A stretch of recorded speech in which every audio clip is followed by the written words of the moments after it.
지난주 말씀 잠깐 이어서 하자면 팬데믹 한참 때, 코로나 한참 때 병원에 가면, 지금도 그래요 사실. 그 원칙은 치료부터 했던 게 아니라 뭐부터 했어요?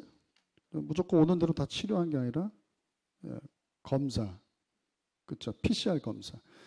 왜냐하면 그래야 효과적으로 치료하고 확진이 됐다, 양성이다 그러면 분류해가지고 그 전체 방역도 효과적으로, 일단 그게 분류하는 게 잘 이루어져야 효과적인 그런 방역이 이루어질 수 있다라고 이제 판단을 그렇게 한 거죠. 힘들었죠. 너무 힘들었죠. 네, 좀 과하지 않나? 왜냐하면 밀접 접촉자 뭐 해가지고 그 범위가 상당히 넓었잖아요. 한 명만 뭐 이렇게 확진자가 나와도 수백 명, 큰 직장들 뭐 삼성이니 이런 데 얘기 들어보니까 그러니까 초비상이었던 거예요. 수천 명의 직원들이 다 그냥 심지어 그 가족들까지 그 어떤 단계별로 그럴 때가 있었죠. 어쨌든 그 세계적인 그런 그 방역 전문가들이 그렇게 얘기해요. 그래서 성공적인 그런 우리나라 방역을 성공적인 방역, 그렇게 성공적이었다 그렇게 얘기하거든요. K 방역 뭐 그렇게 표현도 하는데, 어쨌든 성공적인 K 방역의 핵심은 적극적인 검사 덕분이다, 그렇게 얘기들을 합니다. 어쨌든 힘들었지만 뭐 드라이브 스루니 뭐 아주 획기적인 그런 그 추적 검사도 아주 그냥 무슨 범죄자를 추적하듯이, 네, 카드까지도 다 공개하고, 카드 내역까지도. 어쨌든 그런 식의 힘들었죠. 뭐 개인도 힘들었지만 국가적으로도 그 비용을 한번, 그게 다 돈이거든요, 다 돈. 근데 덕분에 다른 나라들하고 제가 요번에 그 찾으니까 뭐 이제 코로나가 끝나긴 끝났나 봐요. 치사율, 각 나라별 그 치사율 비교, 그게 있거든요. 그 표 같은 게 이제 많이 있었는데 지금은 별로 찾기가, 제가 원하는 자료가 별로 없더라고요. 근데 어쨌든 제가 과거에 작년, 재작년 이렇게 찾아본 그 제 기억을 이야기하자면 현저하게 낮아요. 다른 나라보다 치사율이, 그러니까 이 병에 걸려서 죽는 그 확률 말이에요. 현저하게 낮아요. 그러니까 그 선별 검사, 그 PCR 검사, 적극적인, 너무 과하다 싶을 정도의 그 검사 덕분에 그러니까 다른 나라 같으면 죽었을 사람이 어떻게 된 거예요? 산 거예요. 미국 같은 경우도 뭐 트럭에다가 뭐 그 너무 사망자들이 막 쏟아지니까 감당이 안 되니까 트럭에다가 어떻게 사람들을 쌓아놨다고 하는 게 좀 그렇지만, 실제로 그런 보도들, 여러분 그런 언론 기사들 봤잖아요. 어쨌든 우리나라가 좀 과하다 싶을 정도로 그렇게 그 검사를 했던 것이 상당한 그런 효과가 있었다. 뭐 누구나 뭐 정치적인 어떤 색깔이나 뭐 그런 거 상관없이, 왜냐하면 데이터가 그거를 이야기해 주고 있기 때문에 그런 거죠.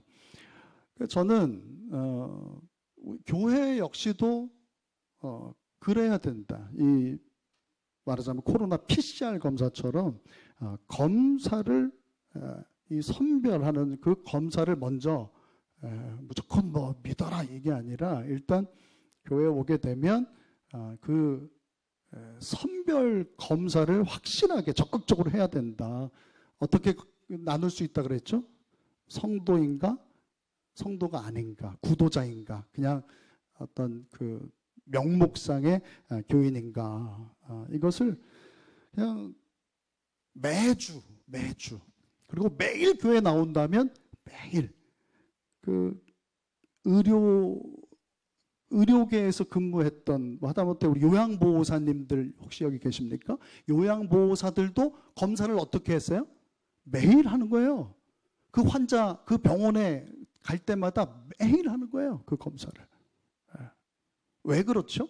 아까 말씀드린 것처럼 생명이 걸린 문제니까. 물론 살 사람은 살겠지, 뭐 그렇게 생각할 수도 있겠지만, 맞아요. 살 사람은 살겠죠, 어떻게 해도. 근데 살 사람이 죽는 걸 방지하기 위해서 더 적극적으로 죽을 사람이야. 다른 나라들 같은 경우는 그냥 이 병은 이 정도 치사율이야 하고 어느 정도가 죽는 거를 그냥 전제하고 어떤 정책을 펼쳤던 것이고, 우리나라는 제가 뭐 방역 전문가는 아니지만 가만 지난 그런 그 정부에서나 지난 어떤 작년 재작년 이렇게 했던 거를 생각해 보면 우리나라는 아니야, 살릴 수 있어, 살려야 돼. 다른 나라 같은 경우는 어쩔 수 없어, 감기로도 그만큼은 죽어, 이거 그럴 수 어쩔 수 없어, 방법이 없잖아 하면서 일정 정도 포기한 거죠.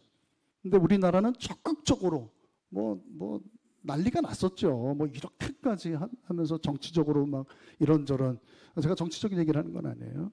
어쨌든 죽을 사람도 어떻게든 그 중에 한 명이라도 살려야겠다라고 하는 그런 마음이 그 정책에 이렇게 담겨져 있었던 것이 아닌가 이렇게 생각을 하는 거예요. 그래서 교회도 저는 일단 선별 검사를 적극적으로 해야 된다. 성도인지 구도자인지 구원받았는지 구원받지 못했는지, 그것도 매주가 아니라 매일 보면 매일 해야 된다. 생명이 걸린 문제니까 요양보호사들이 매일 뭐 이렇게 검사했던 것처럼. 여러분, 저는 그런 우리 교회가요, 한번 따라서 해볼게요. 우리 교회가 한번 따라서 해보세요. 우리 교회가 백화점이 아니라 보건소가 되기를 원합니다.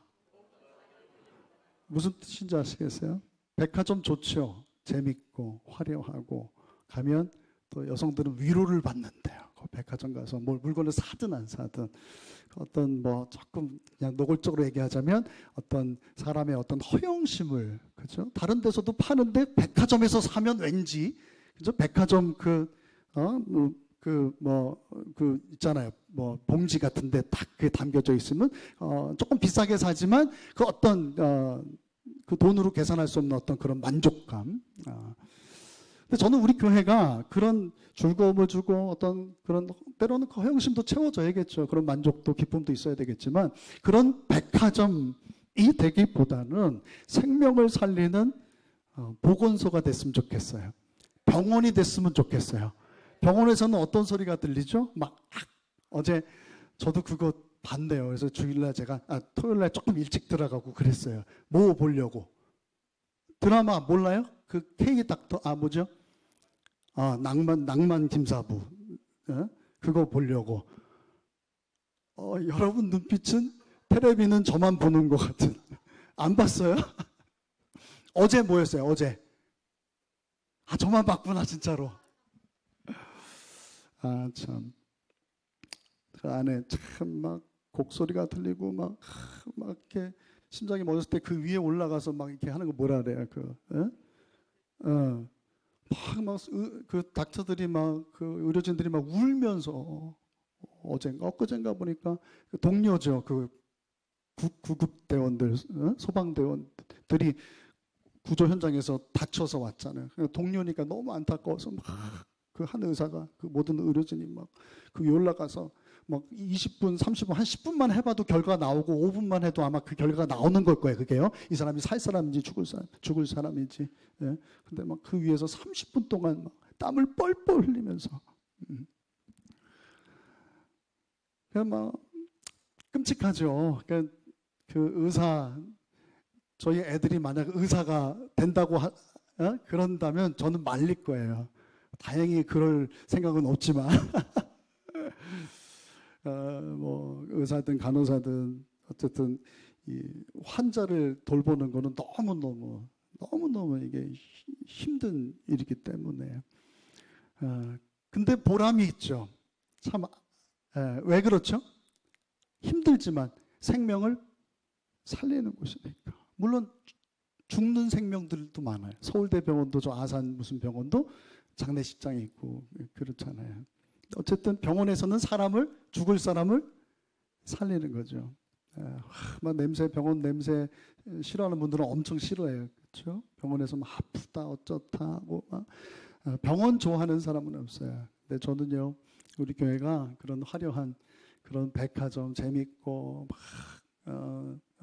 어떤 그런 만족이 있고 기쁨이 있고 막 그런 어떤 내 어떤 허영심도 채워주고 하는 그런 우리 교회가 그런 백화점이 되기보다는 좀 슬프고 어쩔 때는 막 곡소리도 나고 비명소리도 나고 그렇지만 우리 교회가 생명을 살리는 그런 병원이 될 수 있길 바랍니다.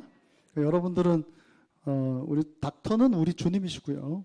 우리는 이제 그 의료진이죠. 도움이 우리 주님을 돕는 우리 교회가 아까 우리 현태성 안수집사님도 그렇게 기도해 주셨죠. 우리 교회가 어떤 교회가 됐으면 좋겠다고요? 생명을 살리는 생명의 구조선 병원이란 뜻이에요. 저는 우리 교회가 그런 교회 될 수 있길 바랍니다. 백화점 같은 교회 좋죠. 때로는 뭐 그런 기쁨도 있어야 되겠지만 궁극적으로는 우리는 생명을 살리는 그런 병원 같은 또 동네에 있는 그런 보건소 같은 그런 공동체가 될 수 있기를 주님의 이름으로 축복합니다. 신앙생활의 목적은 구원받는 거예요. 얼마 전에 뭐 조금 정치적으로 느껴지기도 했어요. 또 그렇게 얘기하는 분들도 저만 그런 게 아니라 그렇게 또 느낀 분들도 계셨는데 빌리 그레함 목사님이 73년도에 와서 여의도에서 저는 기억은 없지만 그 후에 뭐 얘기를 많이 듣고 목사님들이 설교도 많이 하고 또 영상도 보고 그랬던 기억이 있는데 그때 뭐 300 몇십만이 모였대죠. 며칠 동안 어마어마 세계에서 가장 큰 그런 부흥 집회가 우리나라에서 그 빌리 그레함 기억나시죠? 근데 50주년을 맞이해서 지난번 상암 운동장에서 그 프랭클린 그 아들 둘째 아들이라고 얘기 들었는데 그 아들 목사님이 얼마나 그 감회가 새롭고 감동이 있고 그래요. 그 목사님이 근데 영락없이 이렇게 딱 아들 그렇더라고요. 근데 그분이 제가 설교를 쭉 다 들어보지 못했는데 제 기억나는 그 설교 대목이 뭐냐면 그 아버지가 했던 그 설교를 그거를 딱 베이스로 해서 한 것 같아요. 왜냐하면 그 50주년 기념해서 무슨 얘기를 하냐면 여러분에게 가장 큰 자산은 무엇입니까? 통장입니까? 집입니까? 든든한 직장입니까? 그것들을 다 가졌다 해도 생명 잃어버리면 아무 소용이 없습니다. 뭐 이렇게 한국말로 한 건 아니고 영어로 이렇게 했겠죠. 여러분 아멘이시죠? 제가 다시 여러분들에게 물을게요. 여러분들의 가장 큰, 여러분들이 귀하게 생각하는 그런 자산은 무엇입니까? 통장입니까? 넓은 어떤 집입니까? 여러분들의 어떤 세상적인 어떤 지위입니까? 여러분 그 모든 것을 가졌다 해도 다 모든 것을 여러분들이 원하는 걸 다 가졌다 해도 생명 잃어버리면 소용이 있다고요? 없다고요? 소용이 없다는 거예요. 말씀 한 구절 찾아볼게요. 마가복음 8장입니다. 36절, 37절 같이 한번 읽어볼게요. 같이 시작.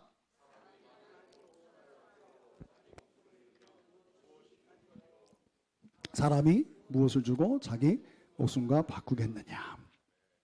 또 한 군데를 보는데 이게 이제 베드로가 얘기하는 거예요. 우리가 보지도 못한 예수를 이렇게 사랑하고 그분에게 감사하고 기뻐하고 믿음을 지키고 끝내는 막 순교까지 한단 말이에요. 그 목적이 뭐냐라고 했을 때 이 얘기를 하는 거예요. 지난주 이게 새길 말씀이었나요? 같이 한번 읽어볼게요. 시작. 곧 영혼의 구원을 받음이라. 할렐루야. 우리가 신앙생활하는 목적이 뭐라고요? 이 시간에 여러분들이 앉아있는 이유가 뭐예요? 영혼의 구원을 받기 위해서다 하는 거예요. 누가 저희 작은 놈이 여러분들은 그 놈이 아주 얌전하고 말도 안 할 것 같고 그런데 이 놈이 아주 기상천외하고 괴짜인데 저한테 물어봐요. 아빠 누가 아빠한테 1,000억을 준대. 1,000억. 지가 1,000억이 얼만큼인지 아나 모르겠는데 1,000억을 준대. 그래? 땡큐지. 고맙지. 근데 아빠 딱 1년만 살 수 있대. 조건이 1,000억을 주는데 조건이 뭐라고요? 조건 없는 뭐 하나도 없다 그랬잖아요. 그죠? 무심사 보험 이런 거 다 조건 있다 그랬잖아요. 누가 1,000억을 준대. 근데 조건이 대신 1년만 살아야 돼. 그 1,000억을 가지고. 저보고 어떻게 할 거냐고. 그럼 제가 묻습니다. 누군가 여러분에게 우리 집사님, 우리 어른, 우리 권사님, 우리 장로님한테 1,000억을 준대요. 감이 안 오니까 좀 그래요? 여러분 1,000억을 준다고. 1,000억을 제가 이렇게 얘기하면 좀 우와 한번 해봐 주세요. 여러분들한테 누가 1,000억을 준대요. 근데 여러분 선택하라는 거예요. 조건이 1년만 사는 거예요. 어떻게 하시겠어요? 어떻게 하시겠어요? 지금 고민하는 분들 계세요? 에?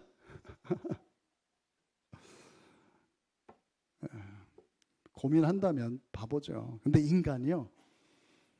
제가 최근에 이제 사사기를 읽고 있는데 인간들이 그걸 놓고 고민하더라고요. 고민을 해요. 하나님 말씀만 따르고 여호와만을 섬기고 그분의 계명을 지키고 그래야 거기에 살 길이 있고 생명이 있고 맞습니까? 그런데 사사기에 보게 되면 뭐예요? 각기 제 길로 가요. 믿음의 길로 가지 않고요. 생명의 길로 가지 않고 바알, 아세라 막 그런 우상들을 섬기는 거예요. 거기 생명이 있어요, 없어요?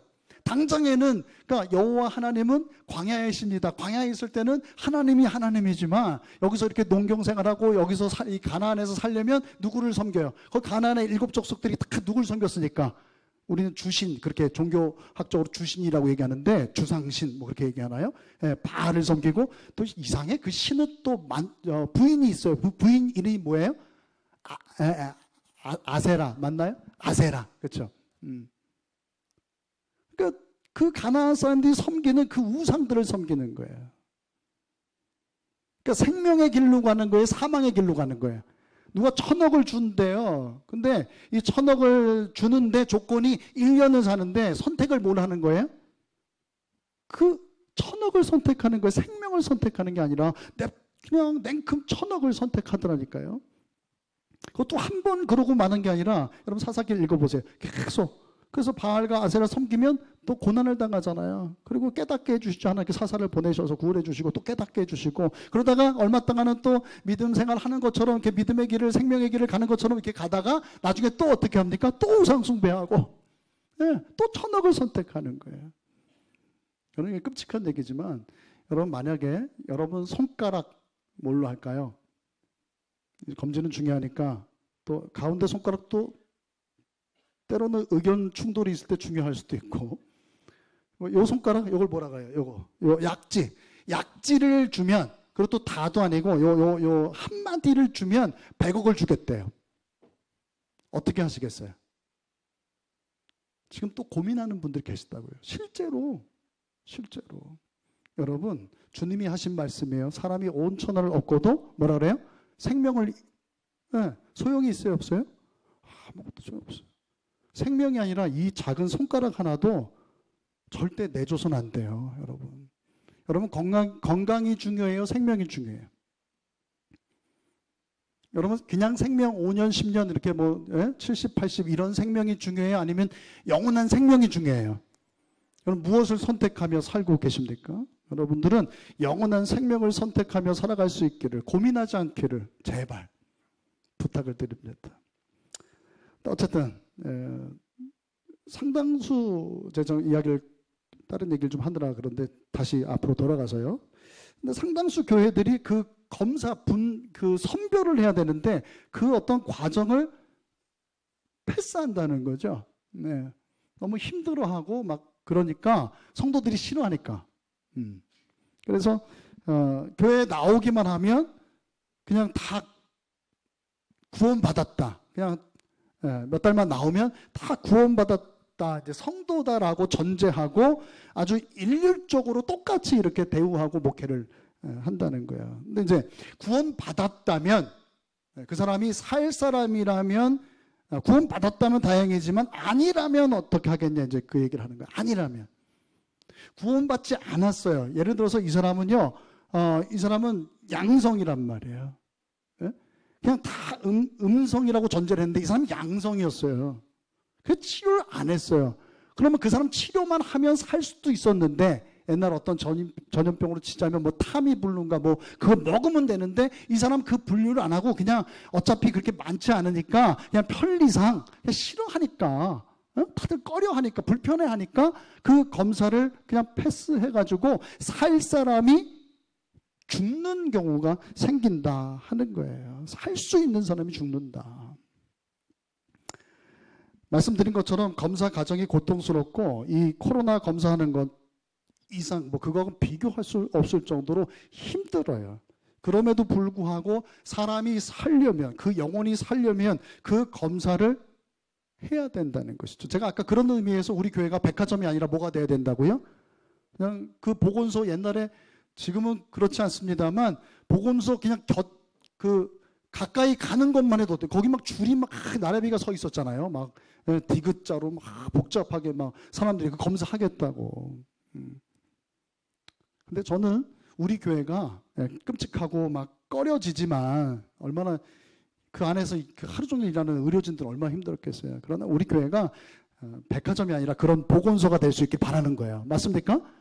우리 교회가 그래서 생명을 살리는 교회가 될 수 있기를 주님의 이름으로 축복합니다. 여러분, 예를 들어서 이 소화기관에 문제가 생겼어요. 저도 작년에 너무너무 안 좋아서 검사를 했는데, 제가 뭐 그게 불편하고 아프고, 여러분 대장 검사를 해보셨어요? 뭐라 그래요? 이렇게 대장 내시경 해보셨어요? 어떻게 하는지 알지요? 제가 설명해야 됩니까? 끔찍해요. 아파요. 부끄러워요. 근데 왜 했을까요? 저는 했거든요. 왜 했을까요? 살려고 했어요. 살고 싶어서. 살아야 되니까. 생각해 보세요. 살려면 그걸 해야 된다니까요. 어떤 분이 그래요. 산부인과적으로 뭐 이런 얘기 좀 그럴 수 있습니다만, 뭐 문제가 있어요. 문제가 있는데 병원을 안 가. 그 이유가 뭐예요? 병원의 의사가 남자예요, 여자예요? 남자라서 안 간다는 거예요. 여러분, 만약에 산부인과 의사들이 다 남자예요. 근데 이제 아파요. 그쪽으로 아파. 그럼 어떻게 해야 되죠? 부끄럽고 막 난처하고 그러지만 어떻게 해야 돼요? 그 병원에, 산부인과에 가야 돼? 안 가야 돼요? 가야 되는 거예요. 여러분, 구원의 문제를 여러분 만만하게 보지 않았으면 좋겠어요. 여러분 살고 싶다면 진짜예요. 마음을 단단히 먹을 수 있길 바랍니다. 여러분 생명의 말씀을 사모할 수 있길 바라요. 갓난 아기처럼 정말 순전하고, 베드로가 이야기하잖아요. 순전하고 뭐라 그래요? 신령한 젖. 이 젖은 고소하고 달콤하고 맛있을까요? 맛없죠. 맛없는 젖이에요. 신령한 젖은. 그러나 그 영혼이 살려면 한번 읽어볼까요? 같이 한번 읽어볼게요. 같이 시작. 갓난 아이들 같이 순전하고 신령한 젖을 사모하라. 이는 그로 말미암아 너희로 구원에 이르도록 자라게 하려 함이라. 맛있고 달콤하고 부드럽고 막 꿀떡꿀떡 넘어가는 그게 아니라 역하고 막 불편하고 막 역한 정도가 나중에 화가 나는 거예요. 여러분, 그럼에도 불구하고 여러분들의 영혼이 살려면 그 순전하고 그 신령한 젖을 사모하라는 거예요. 그래야 여러분들의 영혼이 구원받을 수 있다 하는 거예요. 그러니까 부드러운 말씀이 아니라 히브리서 말씀해 보게 되면 나오는데, 단단한 말씀, 딱딱한 말씀, 거친 말씀, 그 말씀을 사모하라는 거예요. 그래야 그 영혼이 성숙하고 구원받을 수 있다 하는 거예요. 여러분, 부드러운 고기가 맛있을까요? 이렇게 질긴 고기가 맛있을까요? 당연히 그렇죠. 무슨 꽃등심 뭐 그런 고기 있잖아요. 비싼 그런 한우들. 어떤 고기는 질겨요. 그렇죠. 질겨요. 근데 비싼 고기는 그 부드러운 고기는 비싸고 좀 질긴 고기는 좀 싸죠. 근데 중요한 건 건강엔 뭐가 좋을까요? 마블링이라 하죠. 예? 아주 기가 막히다 그러면서 비싼 돈 주고 그걸 한 점을 먹어도 이런 거 먹어야 돼 하면서 그걸 사 먹잖아요. 근데 그게 건강에 좋아요? 건강에 좋을까요? 맛은 좋지만, 그렇죠. 제가 한문 시간에 배웠던 것 중에 이런 말이 있잖아요. 기억나는 게 별로 없는데 그게 이렇게 기억이 나요. 양약은 고구하나 일이 어병하고, 충어는 역어이하나 일이 어행하다. 다 이해하셨죠? 양약은 뭐예요? 좋은 약. 그건 뭐예요? 뭐라 그랬어요, 제가요? 양약은 고구, 입에 뭐예요? 구하다, 쓰다. 그러나 뭐하다? 일이 어병. 병에는 이롭다, 좋다. 충어는 뭐예요? 좋은 말, 살리는 말. 이런 말은 역어이하다. 이 귀를 얘기하는 그죠? 역어이에, 귀에 거슬린다. 그러나 뭐예요? 일이 행하다. 행함에는 좋다. 맞습니까? 여러분, 어떤 말씀이 좋을까요? 여러분들 막 위로하고 재밌게 하고 막 달콤한 말 막 위로하고 막 그런 말이 여러분들 살릴까요? 아니면 질기고 거칠고 불편하고 막 역겹고 막 화가 나고 그런 말씀이 좋을까요? 여러분, 우리 주님이 어떤 말씀하셨죠? 달콤한 말씀하셨나요? 오늘 세례 요한 이야기를 또 하겠습니다만, 세례 요한이 달콤한 말 했나요? 위로의 말 했나요? 그렇게 하지 않았어요, 여러분. 여러분들의 영혼이 살길 원한다면 신령한 것, 거칠고 단단하고 불편하고 그 살리는 하나님의 생명의 말씀 앞에 설 수 있기를 주님의 이름으로 축복합니다.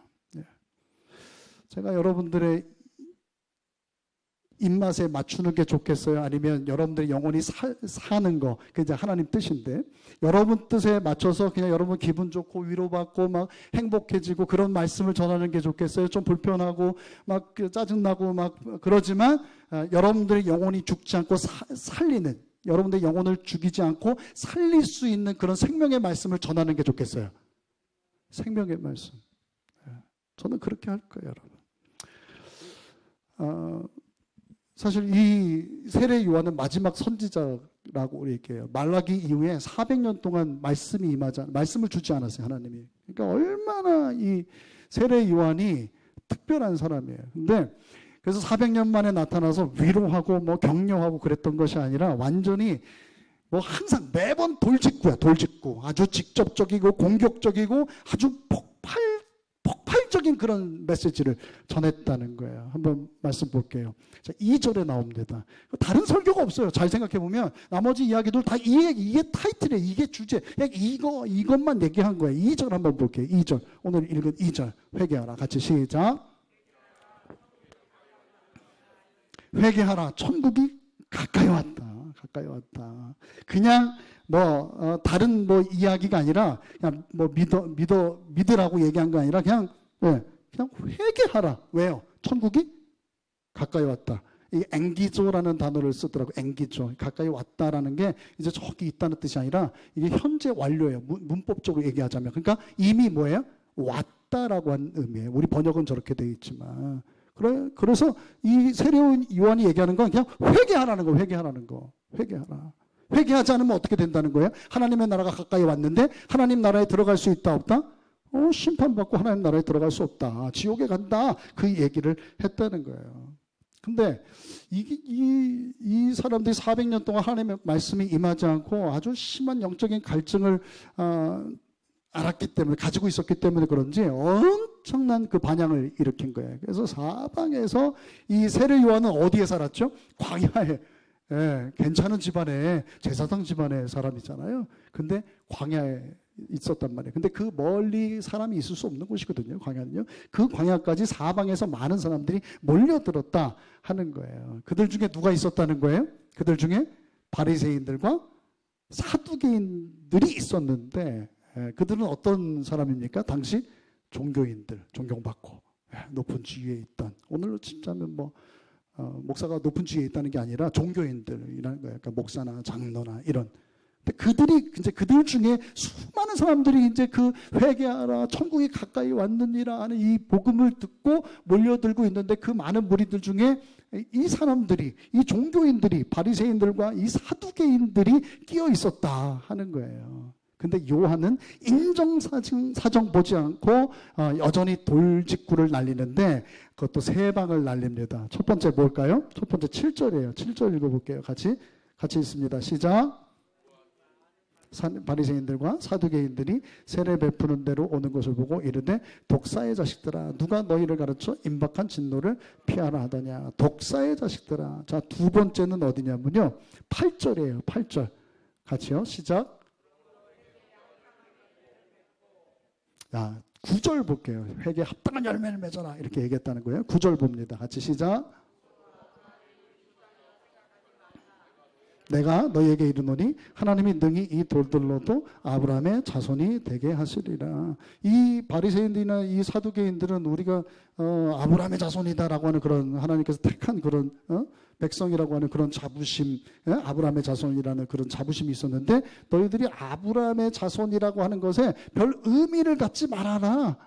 아브라함의 자손이라고 해서 하나님 나라 천국에 갈 수 있는 것이 아니다. 하나님은 이 돌들로도 얼마든지 아브라함의 자손, 그거 아무 의미 없다. 막 그런, 그게 대단한 자부심이었는데 그 얘기를 했다는 거예요. 회개에 합당한, 너희들 열매가 있느냐? 지금 빈손으로 나왔는데 열매를 보여달라. 그렇게 얘기를 하는 거예요. 특별히 저는 첫 번째 돌직구, 이 독사의 자식들아, 독사의 자식들아. 당시 유대인들에게 우리나라만큼 욕이 많은 나라가 없다고 하는데 유대인들에게 가장 심한 욕이 이 독사의 자식들, 이 독사 같은 놈. 우리도 가끔 그런 욕이 있기는 합니다만 우리는 다른 더 좋은 욕들이 있어서 많이 안 씁니다만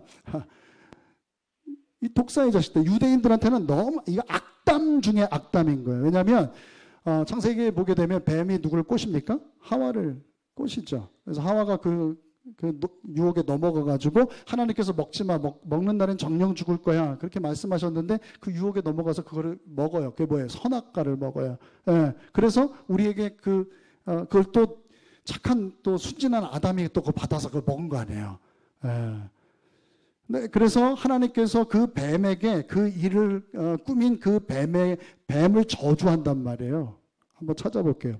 창세기 3장 14절, 16절, 15절 같이 봅니다. 15절은 원복음이라고 하는데 14절부터 보죠. 같이 보겠습니다. 시작.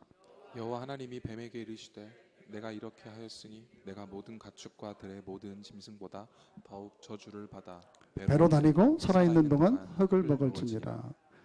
저는 여기서 아까 제가 그 뱀 사진을 못 찾았는데 14절에 보게 되면 우리는 뱀이 다리가 있어요 없어요? 물론 동화뱀 말고 그냥 뱀. 다리가 없잖아요. 근데 이 성경을 보게 되면 다리가 있어요 없어요? 이렇게 나오지 않지만 배로 다니고 이렇게 얘기한 거 보니까 다리가 있었던 것처럼 이렇게 비춰지죠. 그 사진을 찾으려니까 없었어요. 자, 어쨌든 15절 한번 볼게요. 15절. 이게 중요합니다. 같이 시작.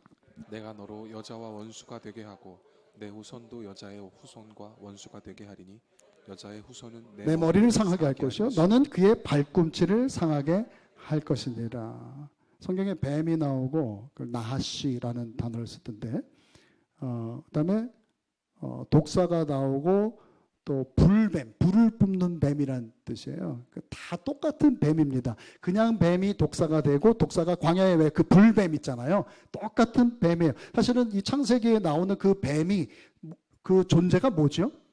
마귀를 얘기하는 거죠.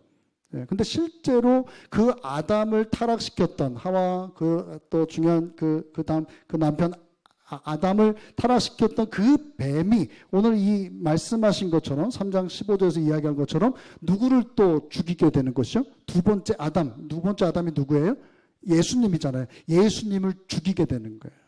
그러니까 끔찍한 일을 저지르게 되는 것이죠. 하나님께서 말씀하신 대로 그 뱀이 그 짓을 하게 되는데 이 세례 요한이 그러니까 이 유대인들은 뱀을 엄청나게 싫어한단 말이에요. 저주를 받았잖아요. 저주를 받았단 말이에요. 예.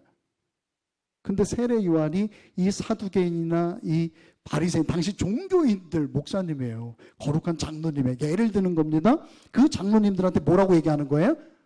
그래도 이 멀리까지 광야까지 와서 그들은 어떤 열심, 종교적인 어떤 열심, 그래도 그러지 않아, 그렇게까지 안 해도 되는데 그렇다고 해서 누가 뭐라고 하지 않아. 이미 세례도 받았는데 예를 들어서 근데 그 멀리까지 왔는데 그 성의가 얼마나 기특하고 얼마나 장해요. 그런데 그들을 향해서 젊은 사람, 이 세례 요한은 지금 나이가 몇쯤 돼요? 한 30 초반, 예수님보다 예수님하고 거의 동년배에 6개월 먼저이긴 합니다만 근데 그 젊은 사람이 뭐라고 얘기하는 거예요?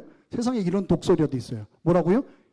네, 유대인들이 그렇게 싫어하는, 절대 하지 말아야 될, 우리는 가끔 저는 뱀 같은 놈 그렇지만 유대인들은 그런 있을 수 없다니까요. 근데 주의 종이라고 하는 당시 파란을 일으키고 있는 그 젊은 말하자면 선지자가 목사가 예를 들어서 이제 목사 안수 받은 목사가 원로 목사님쯤 되고 막 그 지긋한 장로님들을 향해서 이 독사의 자식들아. 여러분 기분이 좋았을까요? 안 좋았을까요? 너희들이 그 독사의 후예야. 네가 그 얘기 네가 독사의 자식이야. 그거는 무슨 뜻이냐면 네가 뭐란 뜻이에요? 독사야. 그런데 하나님의 아들 그러면 그분이 하나님이잖아요. 똑같은 거예요. 네가 독사의 자식이야 라고 하는 것은 네가 독사야 그렇게 얘기하는 거예요. 그래서 지금 제가 여러분들 잘 모르실 수도 있는데 김남국이라고 하는 목사님이 계신데 그 목사님이 쓴 책이 사랑한다 독사의 자식들아 그런 책이 있어요. 한 10년 된 책인데 그 책에는요 이 목사님이 이것도 약하다는 거예요. 우리한테는 와닿지 않는다는 거예요. 세례 요한이 어느 정도 톤으로 그렇게 그 돌직구를 아주 직설적으로 그렇게 그런 모욕을 줬냐면 우리식으로 하자면 이 독사의 자식들, 그 유대인들한테는 그게 욕이지만 우리 식으로 얘기하면 뭐라고 얘기했다는 거예요? 뭐라고 얘기했을까요? 제가 저 해놨어요. 뭐라고요? 그래요. 고마워요. 정말 그런 느낌이라는 거예요. 상상하라고 제가 이렇게 예를 든 겁니다. 근데 예수님은 더 심하게 얘기하셨어요. 예수님 더 돌직구예요. 예수님 장난 아니에요, 여러분. 뭐라고 얘기했냐면, 여러분 마태복음 23장을 보세요. 뭐라고 얘기하냐면, 뱀들아. 똑같이 얘기해요. 독사의 새끼들아. 여기는 독사의 자식도 아니야. 독사의 새끼들아. 이렇게 얘기해요. 너희가 어떻게 지옥의 판결을 피하겠느냐. 그리고 그 앞에 보게 되면 화 있을진저, 그런 표현이 계속이에요. 화 있을진저 그래요. 우리말로 하면 뭘까요? 이 천벌을 받을 놈들아, 이렇게 얘기해요. 종교인들, 바리새인들, 서기관들, 막 제사장들, 이런 사람들한테 그렇게 얘기를 하는 거예요. 이 외식하는 것들아, 그죠? 외식에 대한 이야기도 하죠. 이 외식하는 자들아 그러잖아요. 우리식으로 얘기하면 뭐예요? 이 가증한 것들, 이 두 얼굴, 이 가증한 위선쟁이들, 그렇게 얘기를 했다는 거예요. 그리고 또 뭐라고 이야기합니까? 회칠한 무덤 같은 놈들아. 겉은 번드르한데 그 안에 문을 열면 뭐예요? 그 안에 시체가, 그냥 그 시체 썩는 냄새가. 너희들이 바로 그런 자들이다. 회칠한 무덤 같은 것들이다. 이쯤 얘기하면 회개하라는 거거든요, 여러분. 여러분 성경 전체가 하고 있는 얘기가 뭘까요? 저는 뭐 단순하게 봐요. 단순하게. 인간은 뭐라는 거예요? 죄인이라는 거예요. 죄인. 아까도 우리 한 분하고 얘기했지만 뭐 우리만, 어른만, 이렇게 세상 때 묻은 어른만 죄인이 아니라 어린 아이들도 한번 보세요. 애들 하는 걸 한번 보세요. 얼마나 사악한가. 어떤 애는요, 이제 한껏 자기가 사랑을 받다가 둘째가 나왔어요. 한 몇 년 터울로 둘째가 나왔어요. 근데 그 아기가, 갓난 아기가 없어진 거예요. 없어졌어요. 어디가 있었는지 아세요? 걔가 알찬이라는 애거든요. 알찬이네, 그 형이 알찬이야. 근데 그 동생이 나오니까 사랑을 뺏겼잖아요. 그 엄마가 없을 때 그 애를 어디다 넣었어요? 세탁기에 넣어버렸어요. 실제로 그렇다니까요, 여러분. 중요한 건 인간은 그런 죄인인데, 그러니까 죽을 수밖에 없는 죄인인데, 그렇죠? 근데 하나님께서 그런 죄인들을 사랑하셔서 구원하신다는 얘기예요. 맞습니까? 어떤 자를? 하나님을 믿는 자. 근데 그냥 믿는 게 아니라, 우리 거듭 이야기하고 있습니다만, 회개하고 믿는 자를 구원하신다 하는 거예요. 네. 그러니까 예수님께서 또 세례 요한도 회개하라는 얘기를 하는 거예요. 성경 전체가 그 얘기를 하고 있는데, 회개하라. 말 안 들으니까 선지자들 통해서도 말이 안 되고, 그러니까 예수님이 직접 오신 거잖아요. 근데도 말을 안 듣는 거예요. 예수님께서 그렇게 심하게 얘기를 하고, 그 전에 세례 요한을 통해서 그런 어떤 얘기를 좀 이렇게 하는데도, 강하게 이렇게 하는데도 말을 안 듣는 거예요. 저는 또 이런 좀 괴짜 같은 생각을 했는데, 세례 요한이 막 독사의 자식들아, 예수님이 막 젊은 랍비가 나와서 이 회칠한 무덤 같은 이 화이순진저 그러면서 이 위선자들아 막 그렇게 얘기하니까 일반 사람들은 어땠을까요? 기분이 좋았을까요? 나빴을까요? 내가 상당히 곤란하고 저 사람 못마땅한데 나는 이야기할 수 없어. 이야기를 못해. 그런데 누군가가 한마디 딱 해주면 어때요? 기분이 너무너무 좋죠. 너무너무 좋을 거예요. 근데 중요한 건 세례 요한이나 뭐 예수님이 다른 사람 누구 기분 좋게 하려고 그런 말을 함으로써, 유튜버들이 그렇죠. 유튜버들 막 정치적인 막 그 유튜버들 있잖아요. 그럼 막 말을 되게, 지금 현직 대통령인데, 그래도 왕은 아니지만 그래도 상당한 그 최고 권력자인데 막 말을 막 하잖아요, 여러분. 그러면서 뭘 느끼는 거예요? 그걸 듣는 사람들은 유튜브를 보면서, 방송을 보면서 뭘 느껴요? 어떤 카타르시스? 왜 나는 못하는데 막 거침없이 막 이야기를 하니까. 근데 예수님이나 세례 요한이 그런 어떤 카타르시스, 당시 민중들이 그냥 바리새인들, 사두개인들 그냥 마음에 안 들었다. 사람은 다 똑같거든요. 마음에 안 들었는데 그래도 그럴 수가 없어. 그들이 갖고 있는 위치나 어떤 그 정치적인 권력이나 그런 것들 때문에. 근데 예수님이, 그리고 세례 요한이 막 해대니까 막 그런 카타르시스를 막 느꼈을는지 모르겠어요. 근데 예수님이나 세례 요한, 특별히 오늘 세례 요한 얘기하고 있으니까요. 그들에게 모욕감을 주고 그들을 뭐 화나게 하고 그들에게 망신을 주고 뭐 그들이 심판을 받고 하나님의 진노를 당하라고 한 게 아니라는 거예요. 혈기를 부린 게 아니라는 거예요. 세례 요한이 막 화가 나서 한 이야기가 아니라 그들을 뭐예요? 죽어가는 그들을 어떻게 하기 위해서요? 살리기 위해서. 이 녀석들아 정신 차려라. 어떤 얘기가 나옵니까? 다 읽어보지 않을게요. 도끼가 지금 나무 뿌리에 놓여 있다. 무슨 뜻이에요? 하나, 둘, 지금 둘에 있다는 거예요. 셋 하면 어떻게 되는 거예요? 죽는 거예요, 여러분. 죽는 거예요. 그러니까 열매 맺지 않는 나무마다 어떻게 된다는 거예요? 이제 잘려가지고 이 도끼질을 당해가지고, 예, 지옥에 간다는 거예요. 알곡은 어떻게 해요? 곡간에 모아드리고 쭉정이는 어떻게 해요? 그냥 불에 태워버린다는 거예요. 그게 그 도끼가 그 심판이 이제 다가오고 있는 게 아니라 지금 어떻게 돼 있다고요? 나무에 어떻게 돼 있다고? 놓여 있다. 놓여 있다. 그러니까 너희들 그대로 살면 어떻게 된다는 거예요? 여러분 한번 볼게요. 뭐라고 돼 있냐면 자 10절 한번 볼게요. 10절 말씀에서 한번 볼게요. 같이 시작. 이미 도끼가 나무 불에 놓였으니 좋은 열매를 맺지 않은 나무마다 찍혀 불에 던져지리라. 불에 던져지리라. 그러면서 무슨 얘기를 하냐면 11절 같이요. 시작. 나는 너희로 회개하기 위하여 물로 세례를 베풀거니와 내 뒤에 오시는 이는 나보다 능력이 많으시니 나는 그의 신을 들기도 감당하지 못하겠노라. 그는 성령과 불로 너희에게 세례를 베푸실 것이요. 그러니까 세례 요한의 세례는 어떤 세례예요? 자기도 얘기하잖아요. 회개하기 위한 물 세례. 회개를 독촉하는 촉구하는 그런 세례예요. 근데 예수님 내 뒤에 오시는 그분은 장난이 아니야. 내가 그분의 신발을 들기도, 그러니까 우리 식으로 얘기하자면 그분의 때만도 못해. 때만도 못한 존재야. 그분이 오시면 어떻게 한다는 거예요? 어떤 세례예요? 성령과 불로 세례를 베푸신다는 거예요. 이 세례는 어떤 세례입니까? 심판의 세례예요. 감당할 수 있어요, 없어요? 이 심판, 이 하나님의 진노를 누군가 표현을 이렇게 했더라고요. 존재론적 극형. 존재론적 극형, 감당할 수 없는 그런 진노라는 거예요. 그래서 12절 볼게요. 12절 같이요. 시작. 손에 키를 들고 자기의 타작마당을 정하게 하사 알곡은 모아 곡간에 들이고 쭉정이는 그냥 물이 아니죠. 꺼지지 않는다고요. 제가 지난주에 얘기했듯이 이 촛불에다가 손가락을 올려놓고 1초도 못 견딘단 말이에요. 근데 불도 안 껴지고 얘도 타지도 않아요. 한번 상상해 보세요. 끝났으면 좋겠다 하고 이 인생 막 고달프면 끝났으면 좋겠다고 엉뚱한 그런 분들이 계시는데 끝나냔 말이에요. 안 끝난단 말이에요, 여러분.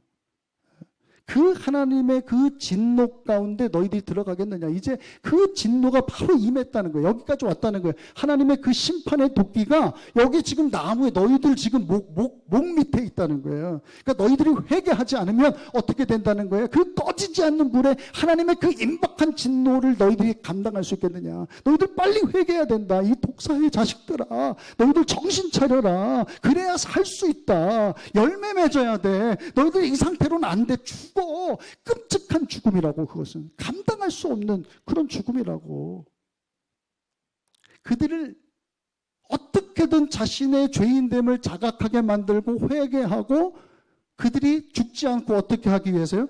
살기 위해서. 그러니까 이 독사의 자식들아 라고 하는 말은 이 세례 요한이 혈기를 부리거나 뭐 욕을 한 것이 아니라 그들을 향한 다른 일반 회중들뿐, 그 군중들뿐만 아니라 이 바리새인들, 이 사두개인들을 향한 어떤 절절한 그런 사랑의 호소였다라고 하는 것이죠. 그래서 이 세례 요한을 상상해 볼 때 세례 요한이 그 독사의 자식들아 라고 했을 때 그 세례 요한의 눈에 뭐예요? 눈물이 그렁그렁하지 않았을까? 그 영혼을 향한 너무도 안타까워서 이 독사의 자식들아 너희들 그렇게 살면 죽는다고 하면서 눈물을 흘리면서 이 돌직구 같은 말씀이지만 그 사랑의 마음, 절절한 어떤 호소를 담아서 이 말씀을 했다라고 하는 거예요. 그런데 그들이 회개했다고요? 회개하지 않았다고요? 만약에 그들이 회개했다면 예수님께서 이 독사의 자식들아, 이 뱀들아, 이 독사의 새끼들아, 회칠한 무덤 같은 놈들아, 이 위선자들아 그렇게 했을까요? 안 했을까요? 그들이 회개했다. 그때 회개했다면 그렇게 하지 않았겠죠. 예수님이 더 그렇게 강력하게 막 얘기했던 것은 그들이 회개하지 않았기 때문에 예수님께서 화가 나서가 아니라 예수님도 똑같아요. 세례 요한보다 더하죠. 너희들 정신 차려야 돼. 세례 요한 말 안 들어서 그래 그럴 수도 있어. 처음이니까 이제 내가 와서 내가 얘기하니까 들어야 돼. 너희들 정신 차려야 돼. 이 회칠한 무덤 같은 놈들아 그렇게 살면 안 돼. 그러면 죽어. 그렇게 이야기를 하셨음에도 불구하고 그들이 회개했어요? 회개하지 않았어요? 회개하지 않았다라고 하는 거예요. 제가 지난주에 얘기한 것처럼 어떤 목사님이 그 장로님, 연세 드신 장로님한테 구원받았습니까? 라고 했을 때 그 도전을 정말 그 영혼을 사랑하는 마음으로 왜 그 말이 어렵지 않겠어요. 근데 그 장로님이 어떻게 했다고요? 그냥 뛰쳐나갔다고요. 당시 바리새인들, 서기관들이, 사두개인들이 그렇게 했다라고 하는 거예요. 이 종을 통해서 여러분들이 몇 주간 저도 불편해요. 전들 마음 편하겠어요. 세례 요한은 마음 편했겠어요? 미친 사람이에요? 옷 무슨 낙타 털옷 입고 뭐 더운데 그러고 다니니까 미친 사람이라 그래요?